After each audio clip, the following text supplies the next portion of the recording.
عسلامة عسلامة حبايبي، كيفكم؟ إن شاء الله تكونوا بخير. اليوم رجعت لكم بوصفة الفطائر السورية أو في يعملوا فيها من الشرق الأوسط كله. يلا معايا. أول حاجة عندي كيلو فرينة. باش نبدأ بالخميرة. حطيت مقدار نص كيس 250 جرام ماء. حطيت عليهم 7 جرامات خميرة ومغرفة كبيرة سكر باش نخليهم تتفاعل هكا الخميرة. ومن بعد باش نرجع للفرينة الكيلو اللي عندي باش نغربلو هكا. وحطيت 10 جرامات خميرة مرطبات، خميرة البيكنج باودر، مغرفة ملح، وحطيت زيت زيتونة 3 مغارف، يعني مغرفة صغيرة 3 مغارف يطلعوا كبار. عندي كعبة ياغورت طبيعي به يعطي للعجينة هشاشة وتبقى رطبة. كل ما بين الماء والحليب 500 مليلتر على الكيلو فرينة. وانتم الفرينة ثم فرينة تشرب ثم فرينة ما تشربش، تزيدها أكثر الماء يعني والحليب.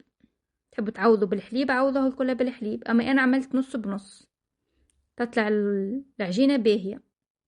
نبدأ هكا نعجن ونلم، والحليب والماء لازم يكونوا دافين تتحملهم اليدين باش الخميرة ما تخربش لنا من بعد.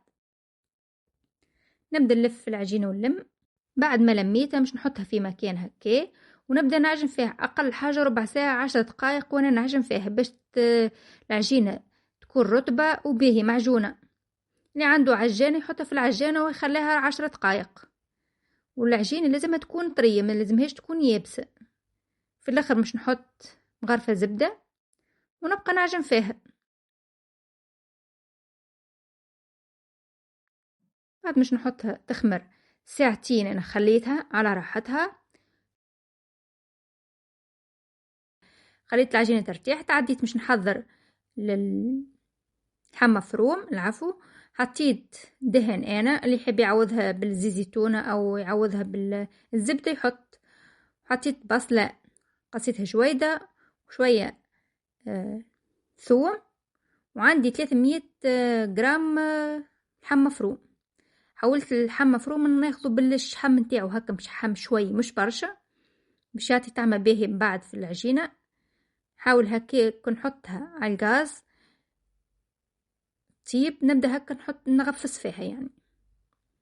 عندي فلفل أحمر مغرفة صغيرة، فلفل حلو، فلفل أحمر خشن، شوية نعناع يفوحها، فلفل أسود وملح. كلهم مش تلقون في صندوق الوصف محطوطين بالكيل يعني.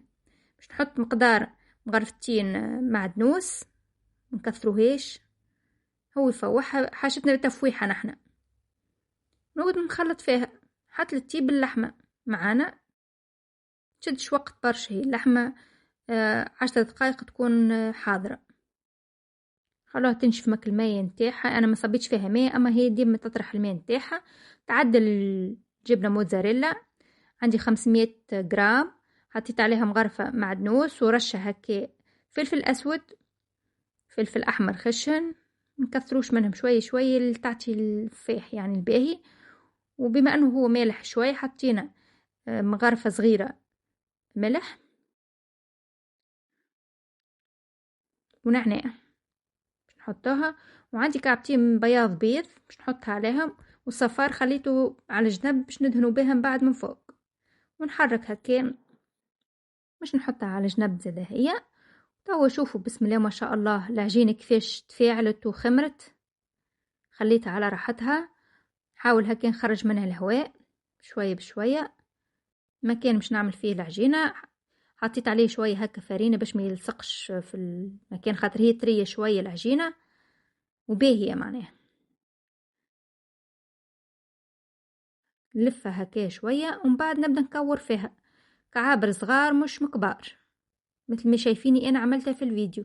معناها 10 جرامات 11 جرام تفوتش. عينكم مزيانكم انتو. انا حقيقة معناها ما وزنتهمش، اما شوفوا قد بعضهم طلعوا لي الكل. بعدش نبدأ بالخبزة الأولى نحلها على شكل دائري.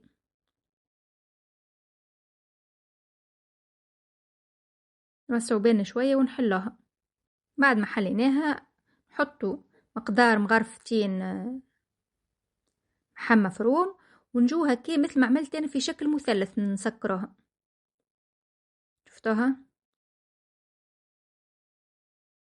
حاولوا نضغطوا عليها من فوق باش تتسكر. باش نعمل معاكم كعبة اخرى.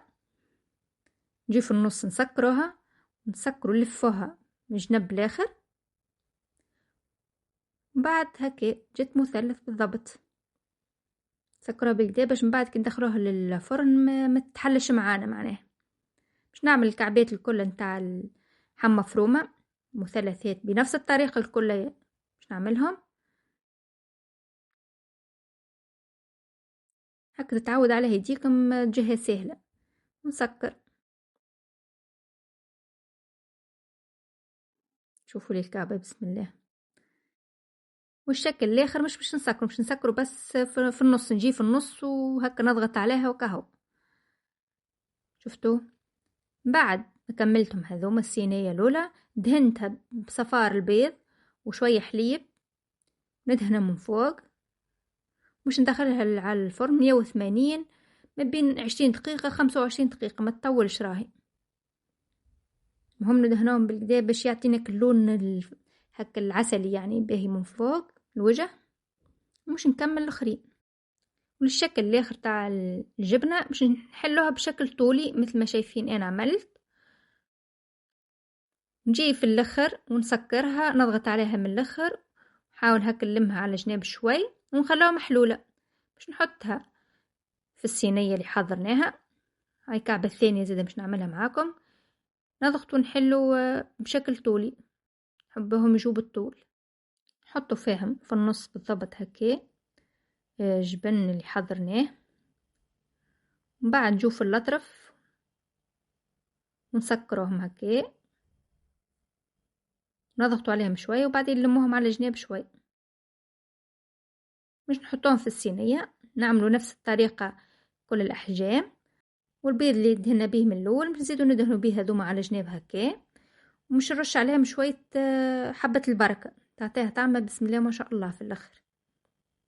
ومش ندخلهم زاده هما الفرن على 180 25 دقيقة ما تفوتش يعني.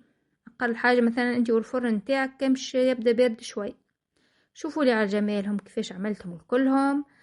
وحتى العجينة طلعت بسم الله ما شاء الله طرية وباهية معناها. حتى كي تبرد ما تصيرش هكا يابسة. شوفوا لي. والجبنة كيفاش بسم الله. ودكم ولا نشاهيكم. هذه من داخل اللحمة المفرومة. إن شاء الله تجربوا الوصفة وتعطوني رأيكم في كومنتار. ونشوفكم على خير في فيديو جديد. ولا تنسوا بدعمكم في القناة على اليوتيوب. ومع السلامة نشوفكم على خير.